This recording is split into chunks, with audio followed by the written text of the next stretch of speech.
आज के मुख्य समाचार। न्यू शिमला में सड़क टायरिंग पर स्थानीय निवासियों की नाराजगी। नशे की ओवरडोज से युवक की मौत। रानी झांसी पार्क में संस्कार प्रदान प्रकल्प। सेवानिवृत्त अधिकारी से 94.30 लाख रुपए की ऑनलाइन ठगी। सड़क निर्माण में कोताही पर होगी सख्ती। टॉलिन से हेमलैंड मार्ग पर सड़क दुर्घटना। शिमला के गेयटी थिएटर में रंगमंच उत्सव। मुख्यमंत्री सुखविंदर सिंह सुक्खू की नॉर्थ दौरे पर। अब समाचार विस्तार से।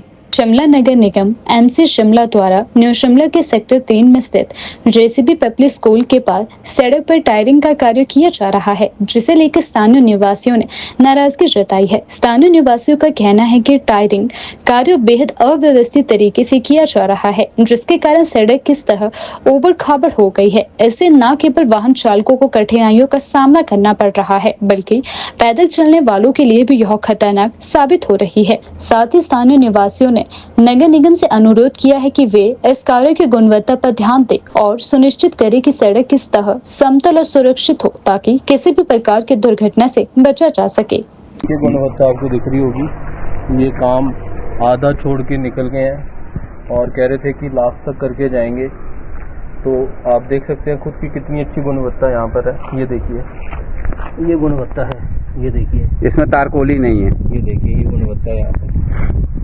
और ये यहाँ पर देखिए, इस पर रोलर नहीं चला है। और इससे आगे आप देखेंगे तो आपको और दिखाते हैं। ये हमारे यहाँ पर ये नाला बंद हुआ पड़ा है, जिसको पूरा चौकर पूरा पानी इसमें पार्किंग में आता है जब तेज बारिश होती है।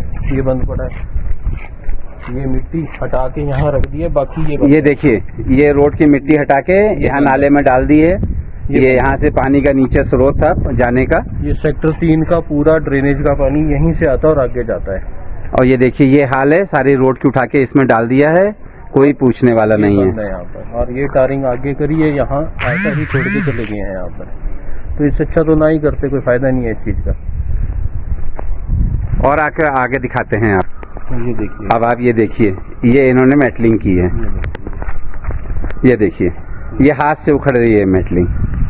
और ये आगे का पॉइंट ये सारा छोड़ के चले गए। ये देखिए, आप आगे तक देखिए, यहाँ पे ये छोड़ के चले गए हैं। ये इनके भाई साहब के घर के सामने मेटलिंग हुई है, जो कि हाथ से ही उखड़ रही है। ये कितने दिन चलेगी, इसके लिए कौन जिम्मेदार है, कौन जवाबदेही इसकी करेगा कि ये मेटलिंग किसने करवाई है और कैसे हुई है। आप हाल ये मेटलिंग करके गए हैं। ये देखिए आप,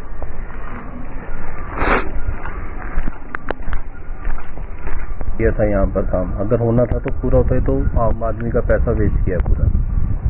ये सरीन जी हैं, इनका ये कहना है कि इसमें तो आम आदमी के पैसे की बर्बादी है, काम कोई ढंग का हुआ नहीं है। अगर काम करना ही है तो ढंग का किया जाए।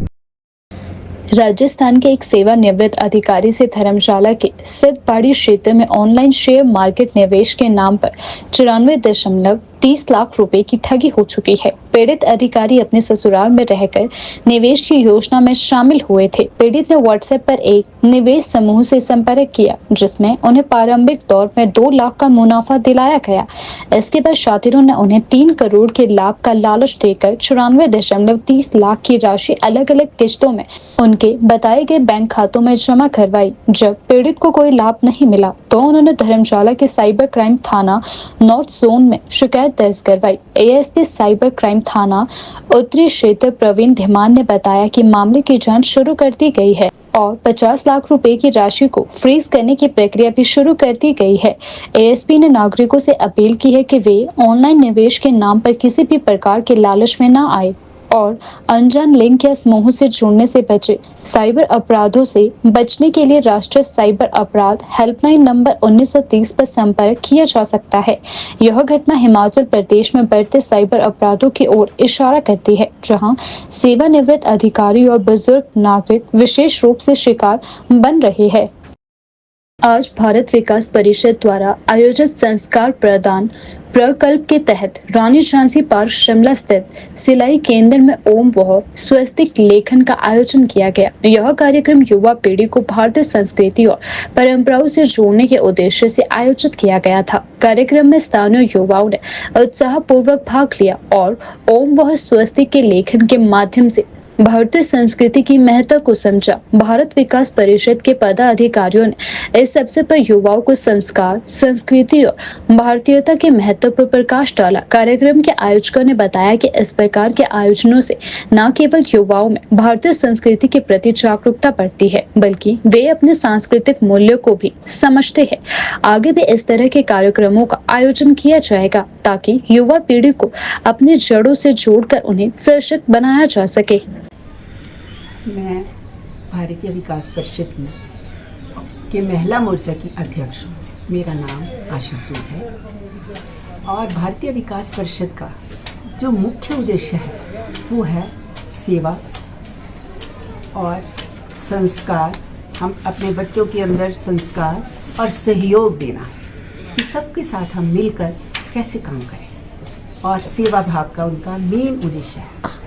आज हम जो यहाँ पर एकत्रित हुए हैं इसका मेन उद्देश्य ये है कि हमारे पास यहाँ पर यंग लड़कियाँ हैं। यंग जनरेशन जो है ये अपनी भारतीय संस्कृति से थोड़ा सा हट रही है, भूल रही है। हम उसको दोबारा रिवाइव करने के लिए, उनको अपनी संस्कृति के साथ जोड़ने के लिए कि हम कैसे उनको जोड़ें, इसलिए हम आज, ये हमारा मेन मकसद है कि आज हम यहाँ पर एकत्रित हुए। भारतीय विकास परिषद जो है वो यही है कि जो प्रमुख इनका यही है कि सबको इकट्ठे करके चलें, सेवा करें और सहयोग करें। यही मेन है, समर्पण, मतलब ना औरों का कैसे हम अच्छा कर सकते हैं, इनका मेन मकसद ये है भारतीय विकास परिषद का। 1963 से भारतीय विकास परिषद शुरू हुआ, तब से ये कॉन्टिन्यूसली मतलब सबकी अच्छाई के लिए ही कार्य कर रहे हैं। जैसे ग्रुप सॉन्ग कंपटीशन होता है, भारत के बारे में जानों की प्रतियोगिता होती है, हम तीजों का त्यौहार भी सेलिब्रेट करते हैं और करवा चौथ का भी करते हैं और फिर प्लांटेशन, ट्री प्लांटेशन भी करते हैं, म्यूजिक भी सिखाते हैं बच्चों को। हिमाचल प्रदेश में प्रधानमंत्री ग्रामीण सड़क योजना PMGSY के तहत बन रही सड़कों की गुणवत्ता पर अब सरकार और भी सख्त हो गई है। योजना के चरण 4 में बनने वाली सड़कों की निगरानी के लिए केंद्र सरकार ने बड़ा कदम उठाया है। ग्रामीण विकास मंत्रालय भारत सरकार की ओर से भेजे गए एक पत्र में बताया गया है कि सड़कों के कार्य पूरा होने के बाद 0 पॉइंट पर एक बोर्ड लगाया जाएगा जिसमें QR कोड होगा। यदि सड़क निर्माण में नियमों का पालन नहीं हुआ है या सड़क जल्दी ही खराब हो गई है तो लोग उस QR कोड को स्कैन करके सीधी शिकायत दर्ज कर सकेंगे। यह शिकायत सीधे ग्रामीण विकास मंत्रालय और PMO कार्यालय तक पहुंचेगी। ग्रामीण विकास मंत्रालय के ज्वाइंट डायरेक्टर प्रदीप अग्रवाल की ओर से यह निर्देश हिमाचल सरकार को भेजे गए हैं। इसका उद्देश्य राज्य में सड़कों की गुणवत्ता को बेहतर बनाना है। हाल ही में केंद्र सरकार ने हिमाचल प्रदेश के 1103 बस्तियों के लिए सड़कों के निर्माण की ग्राउंड सर्वे रिपोर्ट को मंजूरी दे दी है। कुल 1506 बस्तियों की रिपोर्ट केंद्र को भेजी गई थी, जिनमें से 400 बस्तियों की सड़कों की रिपोर्ट को अस्वीकार कर दिया गया है, जबकि 103 बस्तियों पर अभी भी निर्णय लंबित है। इन मामलों में नई ग्राउंड सर्वे रिपोर्ट तैयार की जा रही है, जिसके बाद DPR बनाई जाएगी। इस योजना के तहत 250 से अधिक आबादी वाले क्षेत्रों को सड़क सुविधा से जोड़ने का लक्ष्य है। इसके अलावा चरण 3 में छूट गई सड़कों को भी चरण 4 में शामिल किया गया है। सरकार की यह नई पहल न केवल निर्माण कार्यों में पारदर्शिता लाएगी, बल्कि गुणवत्ता की गारंटी और जवाबदेही तय करने में अहम भूमिका निभाएगी। आने वाले समय में ग्रामीण क्षेत्रों की कनेक्टिविटी और भी मजबूत होने की उम्मीद है। शिमला के ऐतिहासिक गेटी थिएटर में हाल ही में आयोजित एक रंगमंच उत्सव में all India artist association AIAA के अध्यक्ष रोहिताश ने हर साल की तरह शिमला में आयोजित रंगमंच में कलाकारों को सम्मानित किया और उभरते हुए हिमाचल के कलाकारों को अपनी प्रतिभा दिखाने के लिए मंच प्रदान किया। यह आयोजन उनके पिताजी श्री सूरदर्शन कौर की परंपरा को आगे बढ़ाते हुए किया गया है। रंगमंच में लोगों की रुचि कम हो रही थी, लेकिन अब इस तरह के आयोजनों के माध्यम से लोग फिर से रंगमंच की ओर आकर्षित हो रहे हैं और और अपनी प्रतिभा का प्रदर्शन कर रहे हैं। उन्होंने विश्वास व्यक्त किया है कि भविष्य में रंगमंच पुनः उभर कर समाज में महत्वपूर्ण स्थान बनाएगा। इस आयोजन ने शिमला के सांस्कृतिक परिदृश्य में एक नई ऊर्जा का संचार किया है और स्थानीय कलाकारों को अपनी कला को प्रदर्शित करने का एक महत्वपूर्ण अवसर भी प्रदान किया है। इस प्रकार के आयोजनों से न केवल कलाकारों को प्रोत्साहन मिलता है, बल्कि यह समाज में कला और संस्कृति के महत्व को भी रेखांकित करता है। सुदर्शन गौड़ ने शिमला में शुरू की थी, तब से लेकर अब तक हम लगातार ड्रामा डांस कंपटीशन फेस्टिवल्स न केवल शिमला में बल्कि ऑल इंडिया में करते रहते हैं। शुरुआत शिमला से ही हुई थी, तो शिमला का ये जो कंपटीशन है हर साल जून में शिमला में ही होता है। 1955 से लेकर और 2025 तक, मतलब 70 साल हो गए हैं। इस बार जो है 70वां है, 78, जो मेरे पापा सुदर्शन गौड़ ने शुरू किया था, और ये लीगेसी अब हम आगे बढ़ा रहे हैं। ये हमारा एक अवार्ड फंक्शन है, शो है, जिसमें हम इंडियन हीरोज़ अवार्ड देते हैं। ये हम जो भी अपने अपने क्षेत्र में अलग अलग लेवल्स पे काम कर रहे हैं उन लोगों को हम सम्मान देते हैं, जो कि एक बहुत प्रेस्टिजियस अवार्ड है। और इसकी शुरुआत जो है मुंबई में हुई थी अनूप जलोटा साहब के संरक्षण में। अनूप जलोटा साहब ने इसको शुरू किया था, तब से हमने इसको फिर शिमला में शिफ्ट कर दिया, क्योंकि हम चाहते हैं कि क्योंकि हमारा बेस शिमला है, हिमाचल है, तो हम यहाँ के लोगों को के साथ जुड़े। तो अभी जितनी भी विभूतियाँ आपने देखी, हिमाचल के टॉप लोग थे, ये पद्मश्री से सम्मानित लोग भी थे, और जो विभिन्न फोक फॉर्म्स पे काम कर रहे हैं वो लोग भी थे, डॉक्टर्स भी थे। तो इन लोगों को हमने अपने सम्मान से सम्मानित किया, जिसका नाम है इंडियन हीरोज़ अवार्ड। अपने एक लुप्त हो गए हैं। अभी गेटी थिएटर रेपेटरी कंपनी बहुत अच्छा काम यहाँ कर रही है, बहुत अच्छे अच्छे शोज़ उन्होंने किए हैं, बहुत स्टैंडर्ड के शोज़ किए हैं। हाँ, लेकिन इतना ज़रूर है कि जब से टेलीविज़न और OTT ये सब जब आया है, तब से लेकर थोड़ा सा रंगमंच, खासकर हिंदी रंगमंच जो है, जिसको इंडियन थिएटर कहते हैं, उसको ज़रूर नुकसान हुआ है, क्योंकि हमारी जड़ें मजबूत नहीं है। हमारे हिंदी थिएटर की जड़ें मराठी थिएटर, बंगाली थिएटर या गुजराती थिएटर की बनिस्बत बहुत कमज़ोर है।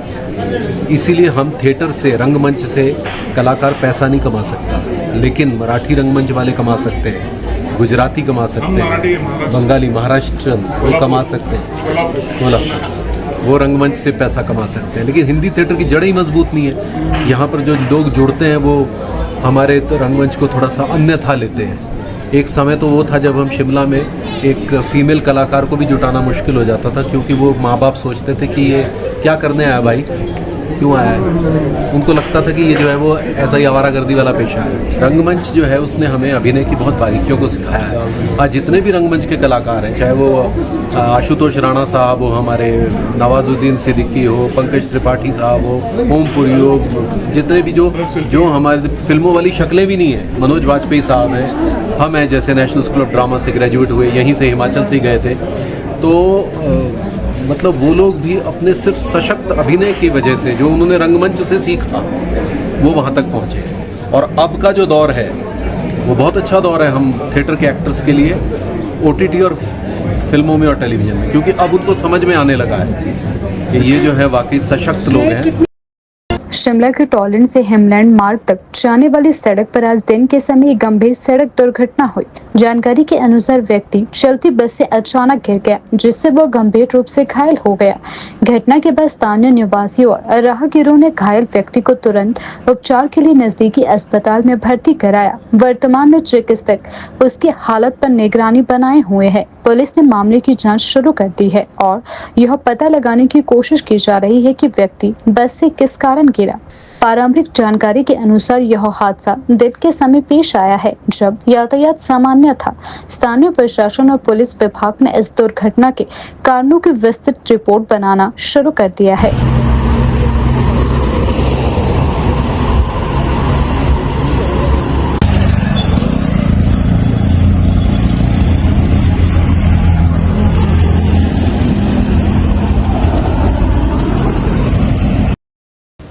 कुंजहल क्षेत्र में 21 वर्षीय अफजल खान की नशे की ओवरडोज से संदिग्ध परिस्थितियों में मौत हो गई है। अफजल, जो उत्तर प्रदेश के कुशीनगर का निवासी था, अपने माता पिता के साथ कुंजाहल में किराए के मकान में रहकर एक निजी कंपनी में कार्यरत था। मृतक के पिता ने पुलिस को बताया कि अफजल नशे का आदी था और घर वालों से चोरी छिपे नशा करता था, जिसके कारण उसे घर से बाहर नहीं जाने दिया जाता था। बीते दिनों ईद होने के कारण कंपनियों में अवकाश था। अफजल घर में ईद की नमाज अदा करने गया और वापस आ गया। शाम को 5 बजे वह अपनी मां का मोबाइल लेकर कुंजाहल की ओर घूमने चला गया। इस दौरान बलियाना से उन्हें फोन पर सूचना मिली कि उनका बेटा नशे की हालत में बेहोश पड़ा है। सूचना मिलते ही परिजन उसे घर लाए। वह बातचीत कर रहा था। कुछ देर बाद वह सो गया। रात 9 बजे तक वह नींद में हाथ पांव हिला रहा था। देर रात 11 बजे उसकी सांसें धीमी पड़ने लगी। परिजन तुरंत उसे बद्दी अस्पताल ले गए, जहां चिकित्सकों ने उसे मृत घोषित कर दिया। नालागढ़ पुलिस ने पोस्टमार्टम के बाद शव परिजनों को सौंप दिया है। एएसपी अशोक वर्मा ने बताया, फिलहाल मामला नशे के ओवरडोज का प्रतीत हो रहा है। पोस्टमार्टम रिपोर्ट आने के बाद ही असली कारणों का खुलासा हो सकेगा। इस घटना ने कुंजाहल क्षेत्र में नशे की बढ़ती प्रवृत्ति और इसके खतरनाक परिणामों को उजागर किया है। स्थानीय निवासियों ने प्रशासन से नशे के खिलाफ ठोस कदम उठाने की मांग की है। हिमाचल प्रदेश के मुख्यमंत्री ठाकुर सुखविंदर सिंह सुक्खू 9 और 10 जून 2025 को किन्नौर जिले के 2 दिवसीय दौरे पर पहुंचे। मुख्यमंत्री का हेलीकॉप्टर चोलिंग हेलीपैड पर सुबह लगभग 11 बजे लैंड हुआ, जहां उनकी गर्मजोशी के साथ स्वागत भी किया गया। स्वागत समारोह में जनजातीय मामले एवं राजस्व मंत्री जगत सिंह नेगी, सेवा दल के मुख्य संगठक अनुराग शर्मा और स्थानीय कांग्रेस कार्यकर्ताओं ने मुख्यमंत्री का पारंपरिक तरीके से अभिनंदन किया। मुख्यमंत्री सुक्खू ने इस अवसर पर किन्नौर जिले के विकास कार्यों की समीक्षा की और विभिन्न योजनाओं की घोषणा की। मुख्यमंत्री ने शोंगटोंग, करछम और पावर हाउस साइट और बैरिस साइट पवारी का दौरा किया, जहां उन्होंने निर्माणाधीन गतिविधियों का जायजा लिया और कार्य कर रहे इंजीनियरों व मजदूरों से संवाद स्थापित किए।